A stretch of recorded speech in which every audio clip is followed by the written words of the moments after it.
ధన్యవాదాలండి. తర్వాత విజయవాడ సెంట్రల్ నియోజకవర్గ శాసనసభ్యులు శ్రీ బోండా ఉమామహేశ్వరరావు గారిని మాట్లాడవలసిందిగా కోరుతున్నాం.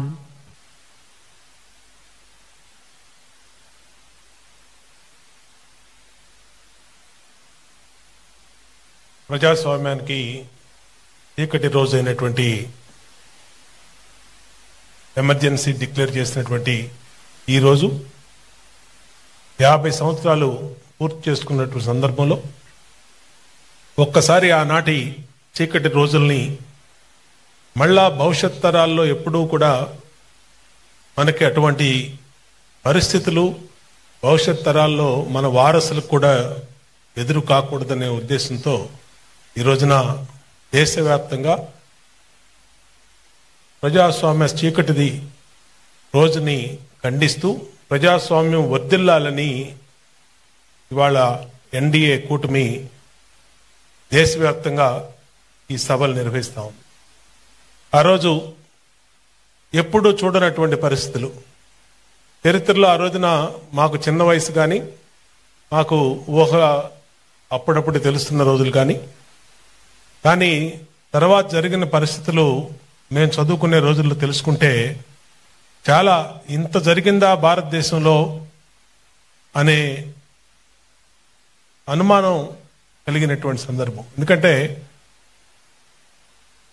ఈ సభ ప్రారంభంలోనే బాబాసాహెబ్ బిఆర్ అంబేద్కర్ గారు ప్రపంచ మేధావి భారత రాజ్యాంగ కర్తల్లో నిర్మాణ కర్తల్లో ప్రథములైనటువంటి అంబేద్కర్ గారు ఈ నివాళులు అర్పించి ఈరోజు ఈ సభ ప్రారంభించాం. అంటే స్వతంత్రం వచ్చిన 75 సంవత్సరాల చరిత్రలో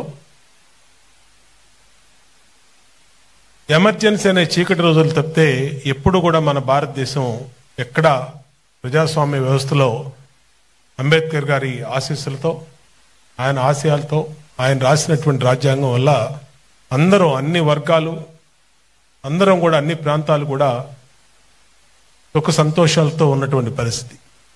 అటువంటి పరిస్థితుల్లో ఒక నిరంకుశ ధోరణితో ఇందాక చెప్పారు నాకన్నా ముందు పాకిస్తాన్లో కానీ బంగ్లాదేశ్లో కానీ శ్రీలంకలో కానీ ఎటువంటి పరిస్థితులు జరిగినాయి. ఈ 75 సంవత్సరాల చరిత్రలో భారతదేశంలో ఒక్క సంఘటన కూడా ఆ పరిస్థితులు రాలేదు. ఒక్క ఎమర్జెన్సీ అనే చీకటి రోజులు తప్పితే ఆనాటి పరిస్థితులు గుర్తెచ్చుకుంటే పత్రికా స్వేచ్ఛ లేదు, వాక్ స్వాతంత్రం లేదు, రేడియోలు లేవు.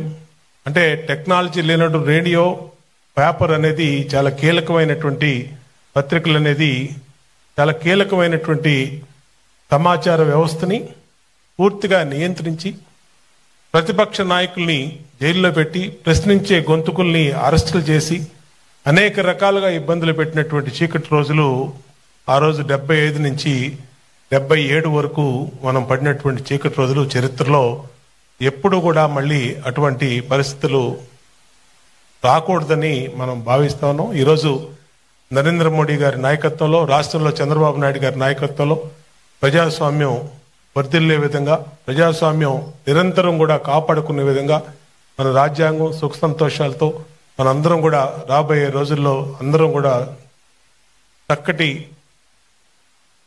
పరిపాలనలో బాగుండాలని గత 5 సంవత్సరాల్లో ఏదైతే మన రాష్ట్రంలో కూడా అనేక చీకటి రోజులు జరిగినాయో అలాంటి పరిపాలనలు మళ్ళీ భవిష్యత్తులో రాకుండా అందరం కూడా బాగుండాలని కోరుకుంటూ ఈ కార్యక్రమానికి ఇచ్చేసిన అందరికీ అలాగే ముఖ్యంగా గౌరవ ముఖ్యమంత్రి వర్యులు చంద్రబాబు నాయుడు గారికి హృదయపూర్వక నమస్కారాలు తెలియజేస్తూ సెలవు తీసుకుంటాం.